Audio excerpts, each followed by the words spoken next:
Hello, मी सुरेखाच्या नवीन आणि छान अशा मराठी ब्लॉगमध्ये तुमचे सर्वांचे मनापासून स्वागत करते। सर्व माझ्या गोड ताईंना आणि मैत्रिणींना श्री स्वामी समर्थ। नवीन दिवसाची नवीन झाली आहे सुरुवात आणि नवीन व्हिडिओला देखील झाली आहे सुरुवात।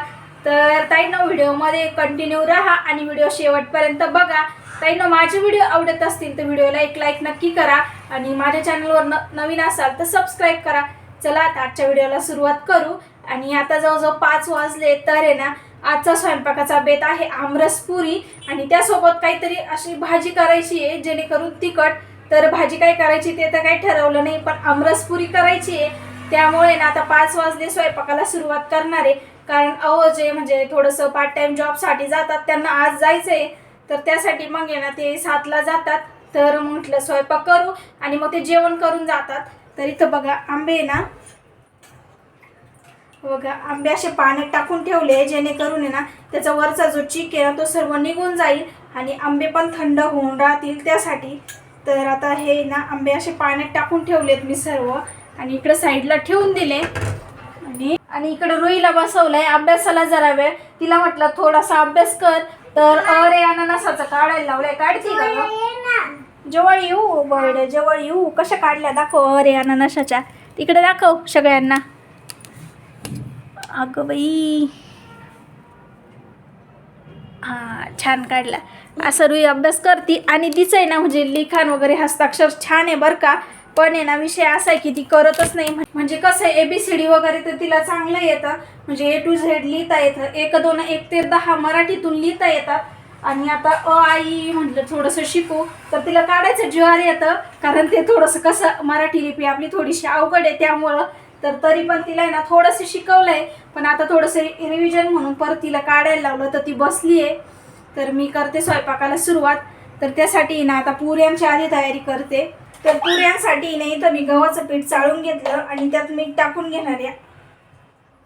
शक्यतो पुरी आहे ना जास्त मी काही खारट बनवत नाही त्यामुळं, आणि थोडासा रवा टाकणार आहे जेणेकरून आहे ना पुरी चांगली फुगती।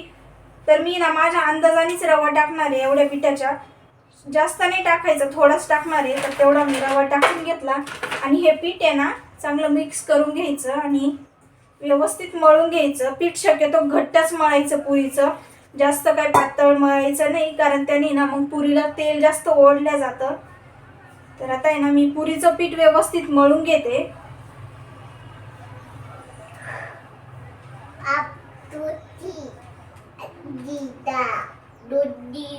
तर कणिक मळून झाली आणि अशी नाही तर व्यवस्थित झाकून ठेवली। ती अर्धा तास मुराय ठेवणार आहे, अर्धा तासाने त्याच्या पुऱ्या लागणार आहे। तोपर्यंत आहे नाही तर म्हटलं आंबे धुवून आणि त्याचा रस करून घेऊ। तर आंबे व्यवस्थित धुवून घेते, कारण कसं आंब्याला वरतून आहे ना चीक लटकलेला असतो, त्यामुळे ते व्यवस्थित धुवून घेते। हा तू का, तू ही रे इमारतीचा काढती ना, हा काढा मग आवरा। मी आता थोडा अभ्यास करणार आहे माझं होईपर्यंत, कारण कसं आपण काही जर बनवत असलो ना असं तर मुलं खूप त्रास देतात, त्यामुळे मग तिला थोडा वेळ अभ्यासाला बसवलंय। तर हे सर्व आंबे मी धुवून घेते। तर ताईंनो, रस काढण्यासाठी ना मी आंबे असे व्यवस्थित कापून घेते आणि कोईच्या बरोबरीने कापायचे आणि त्यातला आहे ना मग गर काढून आणि मिक्सरला दळून घेणार आहे। मला असा आंब्याचा रस आवडतो, तो पिळून आंब्याचा रस आहे ना खूप जास्त पिकलेले आंबे असेल ना तेव्हा छान लागतो। ही आंबे असे खूप जास्त पण पिकलेले नव्हते, त्यामुळं म्हटलं असंच करू।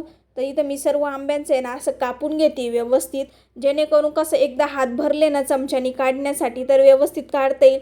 तर जेवढे होईल तेवढे कापून घेतले आणि चमच्यानी बघा किती मस्त निघतंय। तर सालाला आहे ना अजिबात राहत नाही, म्हणजे नंतर आहे ना दूध टाकायची गरज पडतच नाही आणि मी शक्यतो आहे ना दूध टाकतच नाही। मला दूध टाकून आहे ना आंबरस आवडतच नाही, जी की आंब्याची चव असते ना ती दुधाने निघून जाते, त्यामुळं फक्त आंब्याचा रस असंच आवडतं, जास्त काही त्यात आवडत नाही। तर अशा प्रकारे ना मी सर्व आंब्यांचा आहे ना रस व्यवस्थित काढून घेते आणि व्यवस्थित निघतं, त्यामुळं काही वाटत नाही, म्हणजे साल्याला किंवा कोईला अजिबात काही राहत नाही आणि नंतर आहे ना मग जास्त काही हे करायची गरज पडत नाही। तर ताईंनो, आपल्याला आहे ना काही काम करताना ना मोटिवेशनची गरज लागतीच, तेव्हा आहे ना म्हणजे आपण कुठलंही काम उत्साहाने करू शकतो, नाहीतर आपल्याला आहे ना काम करायची खूप कंटाळा येतो। तसंच माझंही होतं, तर मी काय करत असते म्हणजे कसं आपण मल्टीटास्किंग व्हायला हवं, म्हणजे हे काम करत असताना ते दुसरं पण करायचं. तसंच म्हणजे मी रुईचा अभ्यास पण घेते स्वयंपाक बनवताना. कसं आपण आहे ना मल्टीटास्किंग जर झालं ना तर आपल्याला कुठलंच काम आहे ना म्हणजे सगळे काम वेळेवर होता, उशीर लागत नाही. तर रुईचा अभ्यास घेणं वगैरे हे सगळं चालू असतं, किंवा मग कधी कधी ना दुसरे पण कामं चालूच असतात. अशा प्रकारे आहे ना म्हणजे आपण मल्टीटास्किंग जर झालं ना तर पटपट कामं होता आणि कोणी म्हणत पण नाही मग कामाला लय उशीर झाला वगैरे असं काही. तरी तर आहे ना मी रस काढून घेतला आणि मिक्सरच्या भांड्यात दळायचं होता, पण पातेलं आहे ना छोटं होतं, त्यामुळं ते परत पातेलं चेंज केलं, डब्यातून पातेल्यात टाकलं आणि थोडीशीच साखर टाकली, जास्त काही साखर टाकली नाही. साखरेचा चमचा माझा छोटाच आहे, म्हटलं जास्त साखरही नको टाकायला कारण तो फक्त गोड गोड लागतो मग, त्यामुळं थोडी साखर टाकून व्यवस्थित दळून घेतला. आणि ताईनं झालं असं की मधीच आहे ना लाईट गेली होती, मग लाईट येते की नाही खूप प्रश्न होता, पण बरी झाली आली वेळेवरती लाईट. आणि इथं मी आज रुईशी बोलणं पण चालू होतं, म्हणजे रुईचं काही काही चालू असतं मध्ये मध्ये मी जरी काही करत असले तरी, त्यामुळं तिला सांभाळून आणि सगळं करणं आहे ना कधी कधी खूप अवघड जातं. आणि कसं आपणही कधी कधी थकलेला असतो, त्यामुळे ना बोर खूप होतं मुलांनी जर त्रास दिला तर. पण कसं आपण आहे ना कामं वेळेवर आणि व्यवस्थित केले ना तर काही वाटत नाही. तसंच मीही करत असते. आता रस करून झाला आणि एवढा रस झालाय, जवळजवळ 1.5 किलोच्या आसपास आंबे होते, त्याचा एवढा रस निघाला. तर आता आहे ना पुऱ्यांचं पीठ पण छान असं मुरलंय, तर पुऱ्या लाटायला घेणार आहे. आता रस आहे ना मस्त असा पाण्यात झाकून ठेवते, थंड पाण्यात, जेणेकरून तो अजून थंड होईल. आणि आता पुऱ्या लाटायला घेणार आहे. बघितलं कसं झालं रस, कसं झालं. आणि हो इकडे बघा आमच्या रुईला आहे ना म्हणजे आज असे डोळ्याला आहे ना चिपडे येऊ राहिले. काय झालंय म्हणजे ते डोळे आले नाही म्हणता येणार त्याला, थोडंसं चिपडं आलं. आणि इकडच्या गालावर आहे ना पूर्ण असं पुरळ उठलंय, नेमकं म्हणजे कळना पण काय आहे. आणि म्हणजे कांजण्या वगैरे तर काय वाटत नाही, पण मच्छर चावल्यासारखंही वाटत नाही. रुई थांब सांडल ते काय झालंय बघू आता. ते दुपारपासून थोडंसं जास्त दिसायला लागलं, तर बघू आता काय झालंय. तर चला ताईंनो, माझं काम तर चालूच राहील. मी तर पुऱ्या तळतीये. तर आहे ना एक कमेंट आली होती की तुम्ही सेल्फ मोटिवेटेड कसं राहता वा असं. तर सेल्फ मोटिवेटेड राहण्यासाठी काहीच नाही, फक्त असं करायचं की आपल्या अवतीभोवती किंवा जे निगेटिव्ह विचार आहेत ना ते बाजूला ठेवायचे, आणि आपले जे पॉझिटिव्ह विचार आहे किंवा मग आपल्याला जे काही चांगल्या गोष्टी करायच्या आहे ना त्याच फक्त लक्षात ठेवायचा आणि त्याच गोष्टींवर विचार करत राहायचा. याने ना माणूस सेल्फ मोटिवेटेड राहतो, आणि सेल्फ मोटिवेटेड असणारा माणूस आहे ना कधीच कुठल्या कामात मागे नसतो, आणि यश आहे ना त्याला नक्कीच भेटतं कुठलंही काम करताना. भलेही त्याला स्ट्रगल आहे ना खूप करावं लागतं कधी कधी, पण यश त्याला नक्कीच भेटतं. अशा प्रकारे मी पण आहे ना जे निगेटिव्ह विचार आहे ना ते काढून टाकते मनातून, आणि जे पॉझिटिव्ह विचार आहे किंवा ज्या गोष्टी आपल्याला करायच्या आहेत, ज्या चांगल्या वाटतात त्याच गोष्टी करण्याचा प्रयत्न करते. आणि माणूस आहे ना त्यांनी सेल्फ मोटिवेटेड राहतं. म्हणजे कसं निगेटिव्ह विचार आहेत ना, आपण जर निगेटिव्ह विचार करत राहिलं तर आहे ना आपले दिवसभरात आहे ना जास्त निगेटिव्हच विचार आपल्या मनात येतात. आणि आपण जर पॉझिटिव्ह विचार करत राहिलं ना तर आपल्या मनात आहे ना तेवढे पॉझिटिव्ह विचार येत असतात. त्यामुळं निगेटिव्ह जास्त आले पाहिजे की पॉझिटिव्ह जास्त आले पाहिजे विचार, हे आपल्यावर डिपेंड आहे. तर सगळ्यांनी म्हणजे हा विचार केला पाहिजे की आपल्याला काय करायचं आहे पुढे, आणि कुठल्या विचाराला धरून ठेवायचं, कुठल्या विचाराला नाही धरून ठेवायचं. त्यासाठी मग आहे ना आपण व्यवस्थित राहिलं पाहिजे आणि विचार आपले व्यवस्थित केले पाहिजे. इकडे बघा रुईशी बोलता बोलता माझं सर्व काही चालू होतं, आणि रुईला म्हटलं गरम गरम पुरी खा, तर तिला आता एक पुरी देते खायला. आणि माझं इकडं पुऱ्या लाटणं पण चालू आहे, प्लस म्हटलं चला पुऱ्या तळून पण घेऊ. तर तिच्याशी बोलता बोलता थोडी कढईत तेल जास्त तापलं, तर मग त्यासाठी गॅस बंद करून टाकला आणि पुऱ्या तळून घेते. पुऱ्या तळायला कसं वेळ एवढा लागत नाही, कारण पुऱ्या ना जास्त पातळ पातळ लाटल्या होत्या मी, पण लाटायला जास्त वेळ लागतो कारण कसं पीठ आहे ना थोडंसं सैलसर झालंच होतं. हे पोळ्यांचं पीठ आहे ना जरा पाणी सोडतं, त्यामुळं ते सैलसर झालं, तर लाटायला थोडासा वेळ लागतच होता. पण शक्यतो आहे ना पुऱ्यांना तेल किंवा मग जे आपलं पीठ असतं ते लावून मी लाटत नाही, तसंच लाटते. त्यामुळे ना म्हटलं चाललं थोडा वेळ लागला तरी चालेल, पण लाटू आपण. तर मी व्यवस्थित केल्या पुऱ्या, सर्व पुऱ्या लाटून घेतल्या, आणि व्यवस्थित पीठ मळून जर पुरी लाटली ना तर पुरीमधून फुटत पण नाही. अशा प्रकारे मी लाटल्या ना तर पुऱ्या व्यवस्थित तळल्या गेल्या, मधून अजिबात फुटल्या नाही. बघा पुऱ्या ना सगळ्या लाटून होत आल्या, एवढ्याच राहिल्या. तर शेवट असे गोळे करून ठेवले, कारण होतं काय पुऱ्या जास्त वेळ जर लाटून ठेवल्या ना तर व्यवस्थित फुगत नव्हत्या. त्यामुळं मग आहे ना थोड्या थोड्या लाटून आणि तळून घेतल्या. तर इथं बघा आमरस पुरीचं ताट असं मस्त तयार आहे, आणि बघितल्यावर खरंच तोंडाला पाणी येतं आहे. तर मस्त अशा टम्म फुगल्या आहे पुऱ्या. तर रवा टाकल्यामुळे ना चांगल्या फुगत्या, पण कसं आता गार झालंय ना, गार झाल्यावर कसं त्याच्यातली हवा जातीच काही केलं तरी. आता याला तळून बराच वेळ झाला, तर त्याच्यातली हवा गेली, त्यामुळे ते आहे ना असं थोडंसं चपट्या होत आहे, तरी पण बऱ्यापैकी म्हणजे आणि खूप मऊ आली ही पुरी. मी आता एक तोडून दाखवते तुम्हाला. हे बघा किती मऊ, म्हणजे मी ना खूप अशा जाड पण नाही लाटल्या, तरी पण खूप अशा मऊसूत पुऱ्या तयार झाल्या आहे. म्हणजे अगदी सहजासहजी तुटतील असा. हा हे बघ रुईचं बघा, रुईचं मेकअप आहे. काय करते काय माहिती. ते घेतलंय डोक्यात टाकून, एवढं गरम होतंय तरी मला तरी तर गॅस जवळ उभं राहा ना, इतका घाम येतोय आणि तिने ते डोक्यात टाकून घेतलंय. आणि एक पुरी ना हे बघा, ही दिलच्या आकारची झाली आहे इथं अशी. ती आपोआप तयार झाली, मी काही बनवली नाही. ती अशी उचलायच्या वेळेस तिला दिलच्या आकारची झाली तयार. म्हणजे पहिलं ना अशी बायको पाहिजे, दिलच्या आकारची तयार झाली. कशी पाहिजे रे, अशी पाहिजे का? हा हा हा, तुला कशी पाहिजे? बर बर, कशी? बर बर बर, चालेल. आकार करून राहिली ती. तर आहे ना, आता एवढ्या राहिल्याने एवढ्या पुऱ्या लाटून घेते आणि त्यानंतर आम्ही जेवण घेणार आहे.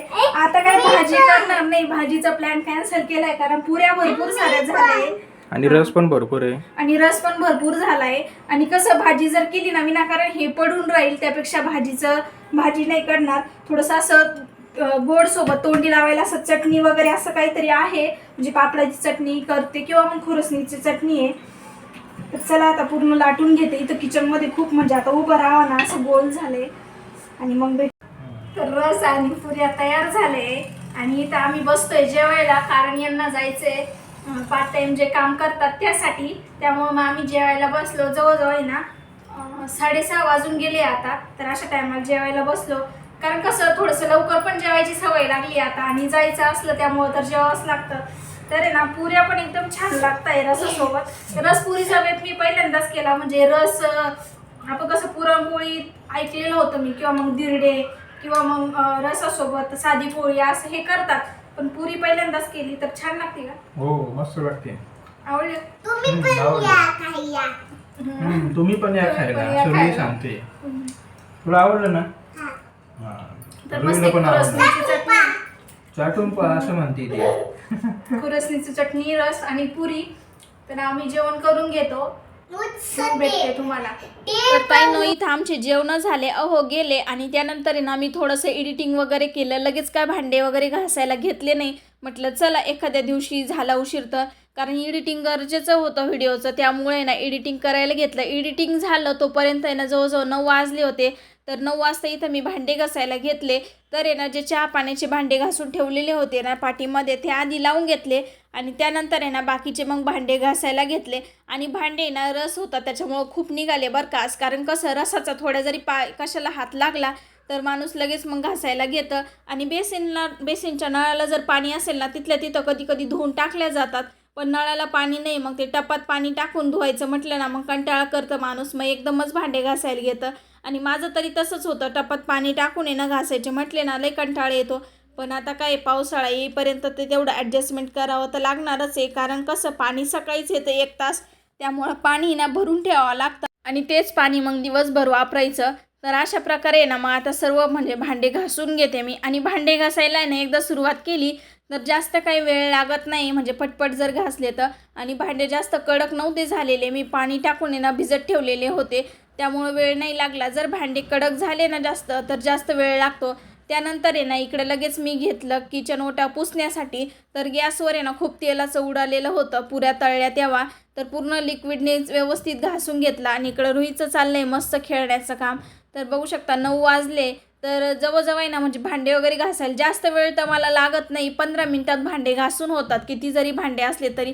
कारण कसं स्पीड जर ठेवला ना काही कामाला तर आपले कामं पटपट होतात. आणि स्पीड आहे ना ठेवलंच पाहिजे, म्हणजे कसं आपल्याला कधी कधी ना स्पीड जर नसेल ना तर खूप बोर होतं एवढंसं काम करताना. आणि किचनमध्ये ना संध्याकाळच्या टायमाला खूप गरम होतं, त्यामुळं काम तर नकोसंच वाटतं. तरी पण आहे ना केल्याशिवाय पर्याय नसतो, कारण कसं दुसऱ्या दिवशी उठल्यानंतर आहे ना फ्रेश वाटलं पाहिजे. आणि किचन जर आवरलेलं नसलं ना तर दुसऱ्या दिवशीचा दिवस आहे ना खूप बोर जातो, कारण सकाळी सकाळी ते किचन आवरायचं म्हटलं ना मग नको होतं. आणि माझं तरी तसंच आहे, त्यामुळं मी रात्रीच आहे ना किचन आवरता येईल तेवढं आवरून घेते, अजिबात पसारा ठेवत नाही.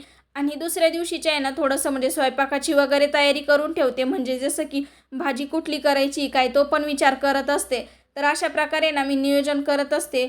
तर चला ताईंनो, आता माझं इथं सर्व आवरून झालं आहे. तर या नोटवर मी हा आजचा व्हिडिओ इथेच संपवते. तुम्हाला माझा आजचा व्हिडिओ कसा वाटला हे कमेंट करून सांगायला विसरू नका. माझा व्हिडिओ आवडला असेल तर व्हिडिओला लाईक करा, शेअर करा आणि चॅनलवर नवीन असाल तर सबस्क्राईब नक्की करा.